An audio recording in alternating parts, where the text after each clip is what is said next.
I'm Sarah Jarvis. I'm a GP and I'm talking today to Janine Spencer, who's a developmental psychologist. We're going to be taking you through some of the myths that surround bedwetting, and believe me, there are an awful lot of them out there. You may have some of your own. But we're also going to be talking about some of those crucial first steps, the things you need to get right in order to really maximise your chances of having that good night's sleep.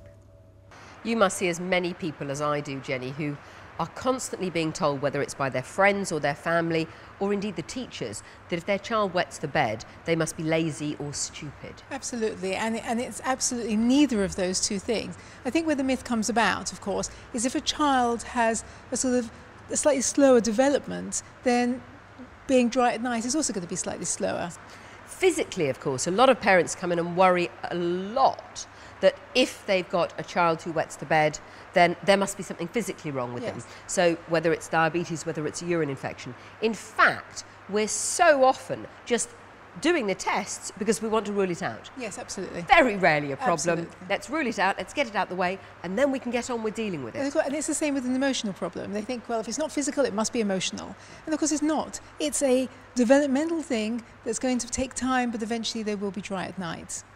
And the biggest myth of all, of course, is when your child should be dry. Maybe the milestone. Lots of parents think, my child should be dry by the time they go to school. Well, many children aren't dry by the time you go to school. So, for example, in your child's class, if there are 30 children, 5 or 6 of them are probably wetting the bed at night. So you're not alone. Well, if we've dealt with the myths, let's think about the practicalities. Yes. First of all, of course, is being realistic. Yeah. It's not going to solve itself overnight or even in a week or two. Absolutely. And you and your child have got to work together. So it's really, really key to try and stay positive. But of course, we're going to be dealing with that in one of the other questions. Really practical thought, though. Can your child get to the loo? Are they on a top bunk? Are they scared of the dark? You must see that a lot. I do see that a lot, and I see that children, you know, it might be okay, but they've got night lights in their room, but if the hallway is dark, they're not going to go to the loo. Just put a few night lights along the hall, light the way for them. Now, I always try and get the child on board by talking to them about what their bladder is, and I find this balloon really useful. I mean, effectively, your child needs to know this isn't their fault. So if they know that, rather like filling a balloon up with water, their bladder fills up, and that if they're busy doing something, then there's a clip, if you like, a muscle that keeps it shut. But at night, if it gets too full, too much pressure on the clip, and over it comes. So it's not their fault, but we're going to help them to learn to keep that clip shut. If your child is going to the loo before they go to bed, that's great, but getting them to finish that wee. You use 1, 2, 3 1, 2, wee. 3, because the bladder isn't always finished once they've done their first wee. So when they've done a wee, what you want to do then is to say, let's give it another push. Go 1, 2, 3, wee, push it out. Hopefully that's an empty bladder for the start of the night.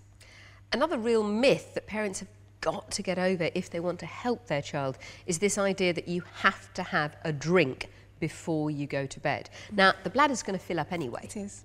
But although it's really important not to stop your child drinking during the day, that's terribly important for healthy kidneys, they physically don't need a bottle at night the way they did when they were babies. Do you get parents who hang on to that? I do, very much so. In fact, I have 5, 6-year-olds who are still having a bottle or a sippy cup at night. So I think the thing to do is leave a glass of water by your child's bed, not a fizzy drink because it stimulates the bladder. If they're thirsty, they'll wake up and have a drink. Of course, if they wake up, they can go to the loo. And of course, if they do sleep through and have an accident, then either using a plastic sheet or an absorbent sheet underneath the bed will really help in terms of making it less of a palaver. Absolutely. I would also recommend in certain circumstances using something like a pyjama pad. It gives the child a good night's sleep and the parents a good night's sleep, so the child's not going to be exhausted for school. And it's great when they go away on holidays. It is, isn't it? Because sometimes it can really ruin the idea, the anticipation of that holiday, can't it? Absolutely. So lots of top tips there. Yes. You would always recommend for every child that we try those first? I try those first. If they don't work, try some advanced tips, and we'll be talking about that in another video.